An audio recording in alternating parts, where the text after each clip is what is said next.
నమస్తే, welcome to okay TV. ముందుగా okay TV ప్రేక్షకులందరికీ నమస్తే. ఈ కొమరవెల్లి మల్లన్నకు సంబంధించి దాదాపు ఒక 4 రోజులుగా ఇష్యూ నడుస్తూనే ఉంది.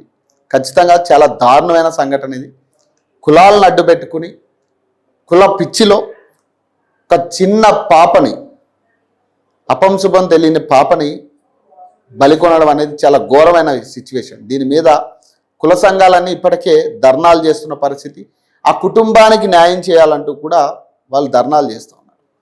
సో దాదాపు 4 రోజుల తర్వాత ఈ ప్రతిపక్ష పార్టీలకి మెలకు వచ్చింది. ఎంత దారుణమైన సిచ్యువేషన్లో మనం ఉన్నాం చూడండి. అన్ని విషయాల మీద స్పందించడానికి వీళ్ళకి టైం ఉంటుంది. 4 రోజుల తర్వాత కుటుంబాన్ని పరామర్శించడానికి కేటీఆర్ పోయింది ఈరోజు. ఇది పనికిమాల రాజకీయాలు కాదా? మీ రాజకీయాల కోసం వాడుకోవడమే కదా దీన్ని. ఈ వార్తని రాజకీయం కోసం వాడుకోవడమే కదా. అసలు ఎవరు అడిగారు మిమ్మల్ని సాయం చేయమని? ఎవ్వరు అడగలే ఇప్పటిదాకా. ప్రతిపక్ష పార్టీ రాలేదని ఎవరైనా అడిగిండాడా? ఇప్పటిదాకా ఎవరైనా ప్రతిపక్షాలు రాలేదు, మా తరపున మాట్లాడలేదని ఎవరైనా క్వశ్చన్ చేసిండాడా? మరి ఇప్పుడు ఎందుకు పోయారా మీరు? దాదాపు 4 రోజులు అవుతా ఉంది. అతి కిరాతకమైన విషయం ఇది. అధికార పార్టీ నాయకులు, సర్పంచ్, రెడ్డి కులస్తుడు ఇష్టాచారం అతను చేసిన సిచ్యువేషన్లు మనం చూసాం. ఆ వీడియోల్లో వాళ్ళు మాట్లాడిన విధానాలు మనం చూసాం. ఇంత దారుణమైన సిచ్యువేషన్ మీద ఇప్పుడు మీరు స్పందించడమా? ఎందుకు ఇప్పుడు మాత్రం ఎందుకు పోయింది కేటీఆర్? ఎందుకు పోయింది? ఇప్పుడైనా ఎందుకు పోయింది కేటీఆర్? ఎవరు రమ్మన్నారు మిమ్మల్ని? చూడండి ఏం మాట్లాడుతుండో చూడండి ఒకసారి. ఇది మాత్రం కాదు, ఆ కుటుంబానికి అండగా నిలబడి 10 లక్షల రూపాయలతో వారికి ఇల్లు కట్టించి వారికి తప్పకుండా గృహ ప్రవేశం కూడా నేను వస్తాను ఏదైతే మాట ఇచ్చినో తప్పకుండా నిలుపుకుంటానని చెప్పి తెలియజేస్తూ అమ్మాయి తక్షణ సాయం కింద 1 లక్ష రూపాయలు పార్టీ తరఫున అందజేస్తాను. ఇప్పుడు క్లియర్ గా ఇక్కడ అర్థమవుతుంది, ఓట్ల కోసం వీళ్ళు తయారయ్యారు. ఇప్పుడు ఓట్ల కోసం దీన్ని ఓట్లగా మలుచుకునే ప్రయత్నానికే వీళ్ళు చేస్తూ ఉన్నారు తప్పితే ఇప్పటికీ కూడా ఎవడైతే ఈ అఘాయిత్యానికి పాల్పడ్డాడో, ఏ కులస్తుడైతే ఇట్లాంటి దారుణమైన పిచ్చిలో మోజులో పడి ఇట్లాంటి సిచ్యువేషన్ చేసిండో, ఆ పాపను బలిగొన్నారు, వాళ్ళకి శిక్ష పడాలన్నా లేకపోతే వాళ్ళు ఏడున్నారని కనీసం వాళ్ళ ముగ్గురిని అరెస్ట్ చేసారు. ఇప్పటి వరకు పోలీస్ స్టేషన్లో పెట్టిరు అన్నారు.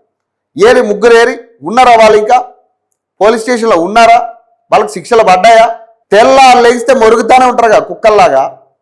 మిగతా ఏ సమస్య మీద అయినా కానీ తెల్లారు లేగిస్తే మొరుగుతానే ఉంటారు ప్రతి సమస్య మీద. మరి దీని మీద ఎందుకు మొరగడానికి ఎవరికి నోరు రావట్లే? కోవా బన్ను అమ్ముకునే వాడి గురించి ఎంత ఘోరమైన సిచ్యువేషన్. వాడు ఏ 10 రూపాయల బన్ను కోసం రచ్చ చేసిరు. దాదాపు 10 రోజులు రచ్చ చేసిరు. వాడిని ఇక రోడ్డుకి ఇచ్చే ప్రయత్నం చేసిరు ఇక కంప్లీట్గా. మరి ఇప్పుడు ఏమైంది? ఈ వ్యవస్థ అంతా ఏం తయారైంది? ఇక మానవత్వం పోయిందా కంప్లీట్గా? మనుషుల్లో మానవత్వం అనేది పోయిందా? ఇక కంప్లీట్గా ఏది చూసినా ఒక రాజకీయ కోణంలోనే మీకు కనపడతా ఉందా? రాజకీయ నాయకులకి 4 రోజుల తర్వాత కేటీఆర్ పోవడం ఏంది? ఎప్పుడు పోవాలి ఈయన?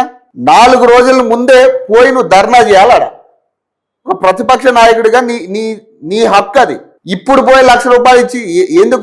దేనికి దేనికేసి కొట్టుకోవడానికి? 1 లక్ష రూపాయలు 10 లక్షలు ఇల్లు కట్టించి ఏం పీకడానికి? ఇప్పుడు ప్రాణానికి ప్రాణమైన బిడ్డ కోల్పోయి వాళ్ళ బాధల్లో ఉంటే నువ్వు పోయి 1 లక్ష రూపాయలు ఎస్క్రీజ్ ఇవ్వడానికి దేనికబ్బా? నేను దేనికి అడిగిన 1 లక్ష రూపాయలు ఎస్క్రీజ్ అడిగిన వాళ్ళు? ఇప్పుడు ఆ కుటుంబానికి న్యాయం చేసే ధోరణి ఒక్కడికి లేదా?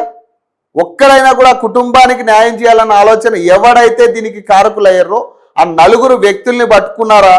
అసలు పట్టుకున్న వాళ్ళు ఏడున్నారు? ఇది కదా మనం ఆలోచించాల్సింది. ఎటు పోతుంది? ఎస్క్రీషియా కావాలి. ఒకడేమో 1 కోటి రూపాయలు ఎస్క్రీషియా అంటాడు, ఒకడేమో 1 లక్ష రూపాయలు ఎస్క్రీషియా అంటారు. 1 లక్ష రూపాయలతో ఆ బిడ్డ వస్తుందా? తిరిగి వస్తుందా ఆ బిడ్డ? ఇప్పుడు 1 లక్ష రూపాయలు ఇచ్చి వచ్చేస్తే 10 లక్షల ఇల్లు 1 లక్ష రూపాయలు ఇచ్చి వచ్చేస్తే ఆ బిడ్డ తిరిగి వస్తుందా? వాళ్ళకి కావాల్సిందేంటి? మళ్ళీ ఇలాంటి సిచ్యువేషన్స్ రావద్దు, ఇలాంటి కుల వ్యవస్థ అనేది తయారవద్దు బయట అనేది దీని నుంచి ఒక మెసేజ్ వెళ్ళాలి. రేపు ఎవరికైనా ఈ కులం అనే ఆలోచన వచ్చిన వాడికి భయం కలగాలి. అట్లుండాలి దీని ట్రీట్మెంట్, అట్లా ఉండాలి. అంతే తప్పితే పైసలతోనో లేకపోతే ఇంకో దాంతోనో పని అయ్యే కాన్సెప్ట్ కాదు ఇది. ఎంతసేపు ఎక్స్క్రీషియా 1 లక్ష రూపాయలు ఇచ్చినామా, 10 లక్షలు ఇచ్చినామా, కుటుంబానికి న్యాయం చేయాలంటే నిజమైన న్యాయం ఎప్పుడు జరుగుతుంది? మీరు పైసలు ఇస్తే జరుగుతుందా కుటుంబానికి న్యాయం? కంప్లీట్గా చూడండి. ఆయన ముందు వెళ్ళిన దగ్గర నుంచి చూడండి ఎక్కడి నుంచి ఉంటుంది అంటే వీడియో అది. ఆయన అయ్యగారు లిఫ్ట్ దిగిన దగ్గర నుంచి స్టార్ట్ అవుతుంది వీడియో. అది అయ్యగారు లిఫ్ట్ దిగిన దగ్గర నుంచి స్టార్ట్ అవుతుంది ఈ ప్రమోషన్ వీడియో. ఈ ప్రమోషన్ వీడియో అని అనాలి దీన్ని. ఆయన లిఫ్ట్ దిగిన దగ్గర నుంచి వీడియో అవసరమా? నువ్వు కుటుంబాన్ని పరామర్శించడానికి వెళ్తున్నావా లేకపోతే ఇక నీ సోప్ టాప్ చేసుకోవడానికి పోతున్నావు? నువ్వు ఈడకెళ్ళి స్టార్ట్ అయ్యి ఇదిగో మరి ఈ ఎలివేషన్లు ఏంది నాకు అర్థం కాదు. ఏం ఎలివేషన్లు? నువ్వు దేనికి పోతున్నావు అబ్బా? దేనికి పోతున్నావు? నువ్వు బహిరంగ సభకు పోతున్నావా లేకపోతే ఇంకా దేనికైనా పోతున్నావా? ఇగో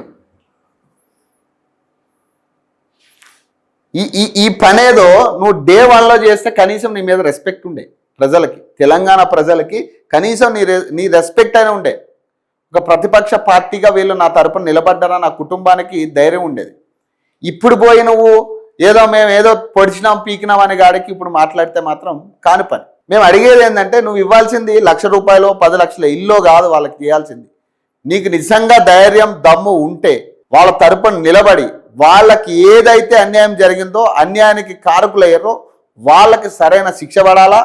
రేపు ఇదే కులం పేరుతో ఎవడైనా ఇదే ఆలోచనకు చేస్తే మాత్రం వాడికి ఇట్లాంటి శిక్ష పడుతుందా అనే కాడికి భయం కలగాల. ఇట్లాంటి పరిస్థితి నీకు ధైర్యం దమ్ము ఉంటే అంతే తప్పితే నువ్వు ఇచ్చే పైసలకు ఆశపడే ఎవరు లేరడ.